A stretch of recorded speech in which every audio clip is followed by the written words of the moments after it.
Welcome to the iOS PayGate sample code video. First, you're going to navigate to the folder where you've extracted the sample code for iOS. Then you're going to locate the XC workspace file and you're going to open that. So first thing you're going to do is make sure that you have CocoaPods installed. If you haven't installed this before, you're going to copy this code into your terminal. In your terminal, you're going to navigate to your directory. The first command is actually a global command, but you can run it from the directory, it won't make a difference. Now you can see I've got sudo gem install CocoaPods. This is already installed on my computer, but whenever you type sudo, you'll obviously prompt it for your password. It might take a little bit longer on yours. If you don't have Xcode installed in Ruby encode, which is default as part of the developer tools, then you might need to do that first. But generally you're going to have gem installed, so you should be able to install CocoaPods. Clear the terminal there. Now the next command is pod install and then pod update. So pod install first. That's going to install the pods per the pod file. Now we're going to say pod update. This will update pods to the latest version. I've noticed that sometimes I've had issues when I've done pod install on a fresh install and I haven't done pod update. So just run through those two things just to be safe. In this case I've already done all of this, the pods are cached, so they were quite quick. But it might take a bit longer on your computer depending on the speed of your internet. So here we're going back to Xcode. We're going to now say build. So the basic app, we've included a few features for you. We've got a slider menu, we've included a keyboard handler, which doesn't really show as much, I think, on the simulator, but on the normal device you can see that. We've got a single vault request, a follow-up request, and a message type request. So the first thing would be to card vault. So we're going to add a test card here.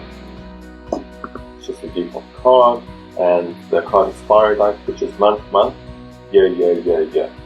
So I'm just going to say 12, 20, 20, and say do card. Well, here you can see the request and the response. Now we've put it in SOAP so that you can see it, what it would look like, and so that it matches the docs, but you'll be able to work with the data in whichever way you see fit. So here you can see it says completed. And we've got a vault ID. So this is what we're going to use to get that vault. So we now go to lookup vault. We won't delete it just yet. I'll put in the card vault and say do lookup vault. You can see that it was completed and that we've got the card number. We won't give you the full card number because that's not necessary. This is put in as request, and you'll know that vaulting and token payments work. So now if we wanted to delete this vault, we go to delete vault. We then put in the vault ID there. So do delete vault, and we can see that the card is now deleted. If we then go back to lookup vault, we put in that card ID. Obviously it will be gone. So there's no response. The follow-up requests, you can query, void, refund, and do a settlement. So that's if you've done a card payment and you're wanting to do this based on a pay request ID. All of these docs are inside of the official PayHost documentation. But you put your pay request ID to get the query, result, and response. You might want to void a transaction. This is the capture that you haven't processed it. You might want to issue a refund or a settlement.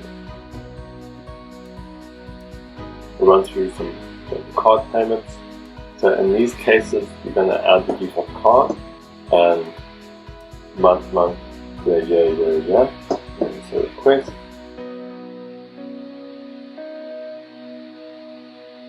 This is going to load up card payments. And so processing. And then this would post that payment back to your backend. You can capture the web view and handle that if you want as well. We've got the response down here just as an example. In this case, as you can see, just put in a default address. So it's a dummy address. It's not really a web service setup, but you could point this to your API and handle the transaction. If web service handling is release a sample code down the line, then you need to refer to that video. At the moment, you need to write your own web service. We're going to just pick up the pay request ID, keep track of it, and you'd use the pay request if you wanted to authorize items. Go to the pay request ID. If you wanted to query this pay request ID, it's a request, and there's going to give us a response. So here's all of the transaction details.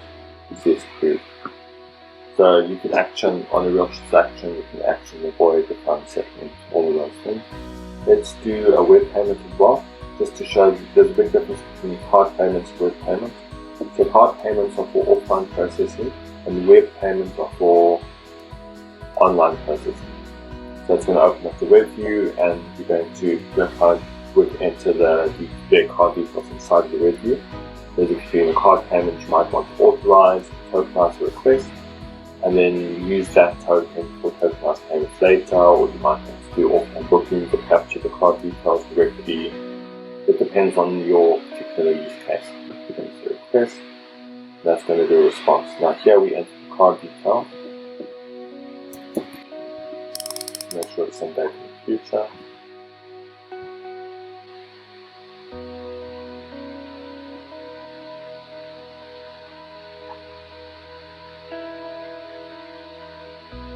And you would obviously want to handle the response. You use this web view, you might want to post it back, you might have a service that is waiting on response, or you might have a web service that when it receives a response, pushes a push notification through to the phone. That's probably the best way to do it. There's many options here. You don't want to only have a couple of different transactions in the phone, because if something happens locally, or the user browser comes out, or phone crashes, then they might not have the information needed in a case where you're getting back tickets or something of that nature. So you do want to capture the transaction details in the cloud, in your own cloud service. We also have token payments. You need to add the token and token description, and then that payment will process as do the others. I would refer to the PayGate documentation to get this correct, because you do need to draft your card correctly and also have the token returned correctly, and you need to use the correct token description. So the basic interface is built according to the spec, but I'll consult the box for the latest information here. And that's it. You have now set up your sample code correctly.